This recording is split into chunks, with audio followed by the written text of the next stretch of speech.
आणि 7:30, 8:30, 9:30, 10:30, 11:30 तर ऑलमोस्ट 5-5.5 तास लागले. आणि तो जो महामार्ग समुद्री महामार्ग होता त्याच्यामध्ये आम्ही निघालो घरातून 6:30ला आणि मग त्या हायवेला आम्ही लागलो. आणि युजली आम्ही अराऊंड 7-8 वाजता ना कुठेतरी थांबून ब्रेकफास्ट करतो. पण गोष्ट ही की आम्हाला रस्त्यात कुठे काय मिळतच नव्हतं, कारण तो पूर्ण आय थिंक तो खूप मोठा हायवे. आणि आता यावर्षीच असं इनॉग्रेशन झालं आहे आणि तिकडे अजून काय बनवलं नाही आहे. म्हणजे फूड कोर्ट वगैरे पण ना असं दाखवत होतं की तो महामार्ग सोडून तुम्हाला लेफ्ट किंवा राईट घ्यावा लागेल आणि मग तुम्हाला मिळेल. आणि आम्हाला एवढी भूक लागली आणि झोप पण येत होती. मग शेवटी अराऊंड काहीतरी 9:30 वाजता म्हणजे 3 तास ड्राईव्ह केल्यानंतर मला मिळालं एक फूड कोर्ट. मग तिथे जाऊन आम्ही चहा प्यालो. महाचहा करून त्या फूड कोर्टचं नाव होतं. तर आय गेस त्याच कंपनीला दिलं आहे म्हणजे कॉन्ट्रॅक्ट टाईप, कारण त्याचं पण एक आम्हाला महाचहा आधी पण दिसलेलं, पण तिकडे आम्ही ते मिस केलं आणि मग आम्हाला पुढून कुठे युटर्न दिसत नव्हता.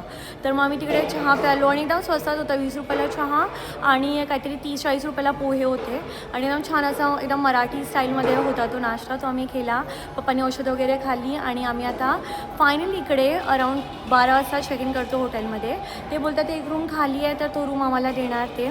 आणि इकडे पुन्हा रिसेप्शनमध्ये लोक खेळतात ते वायू आणि रॉकी, कारण अजून आम्हाला रूम मिळाला नाही आहे. आणि छान एकदम प्लेझंट आहे इथे ना. गोष्ट एकदम मराठी वाईब आहे फुल, की सगळ्या दुकानांवर मराठी नेम प्लेट्स आहेत, घरांवर पण मराठी नावं आहेत आणि असं भोजनालय आणि असं केशनालय आणि असं एकदम छान छान मराठी ना एकदम फुल एकदम मराठी वाईब येते आहे. आणि पप्पा तिकडे वेलकम ड्रिंक पितात. ते महामार्गाबद्दल मी तुम्हाला काय सांगू शकते, ते महामार्ग यावर्षीच इनॉग्रेशन झालं आहे त्याचा. तर त्याच्यामध्ये आय थिंक काहीतरी 16 फूड कोर्ट बनणार आहेत, पण ते अजून बनले नाही आहे. ते म्हणायला अजून वेळ. तो ॲक्च्युली बॅगेंवर उभं राहून काय करतो, सगळ्या बॅगा पडतो.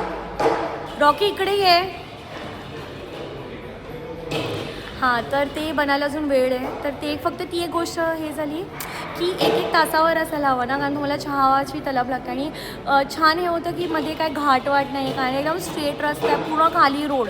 म्हणजे हार्डली असे दूर होरायझनवर दुसरी आम्हाला गाडी दिसते आहे आणि परतीच्या रोडवर तर मला गाड्याच दिसत नव्हत्या. तर पण जो असा गाडी चालवतो स्पेशली सकाळी उठून, त्या माणसाला ड्रायव्हिंग करणाऱ्या माणसाला तर चहा कॉफी तर लागतेच. मग ते थोडं सीन झालं की चहा कॉफी तरी ॲटलीस्ट कुठे मिळाली होती, पण आय गेस आता हळूहळू ते सुरू करतील तर अजून ऑप्शन्स मिळतील खाय प्यायचे.